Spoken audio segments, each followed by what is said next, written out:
He had all the excuses in the world just to not do anything. To give up. To give up. Even the day they told him, I'm sorry, Anthony, but there's nothing we can do for you. There's nothing that we can do. Miguel Murillo, Anthony's father. This is Angie Murillo.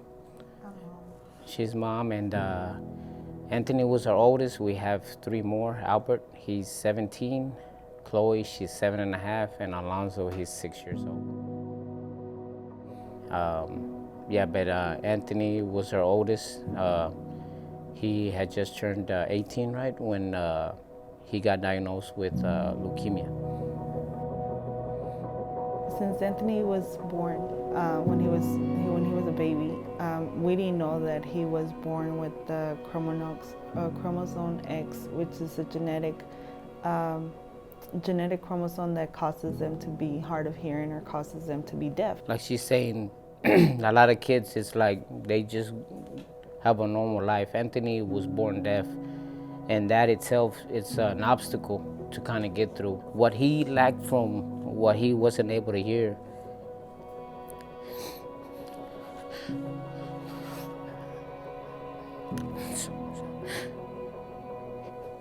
he made it up with his hands.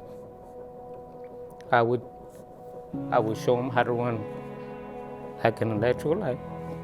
He already knew how to do it. So what he lacked, the fact that he wasn't able to hear, he was gifted mechanically with his hands.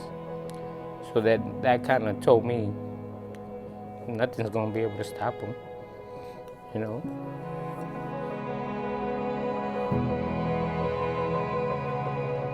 So I remember they rushed us all to ICU.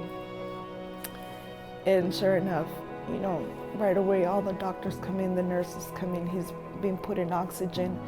It's like because they pretty much tell us, if we never would have brought him in, Anthony wouldn't have made it.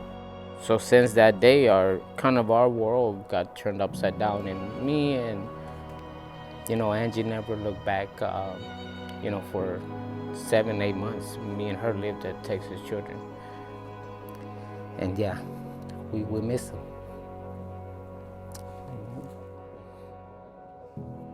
Candlelighters, the support that they will give, that's another major help that people from out of town, couldn't get from their siblings, so they got it from them. Anthony at that point, let me just tell you, Anthony couldn't walk. Anthony, I told him, hey Anthony, somebody's gonna come and see you. Who, Mom? Oh, this football player from the Texans called Justin Reed. His name's Justin Reed.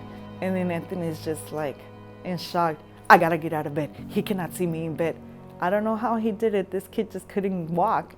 I mean, he was like, he had to be in a wheelchair and a leg brace, and here he is standing up because he didn't want this football player to see him laying down in bed. So I'm beyond grateful for everything, not just what they did then, but what have they done before, not just with my son, but with so many others, and then they continue to do without no gain. It's just priceless. It's just a blessing overall. Yeah, I have heard about Candlelighters and a lot of the groups, and like I said, it was just, you just hear about them, and then the fact that firsthand you get to experience and see what they do for the kids and the families.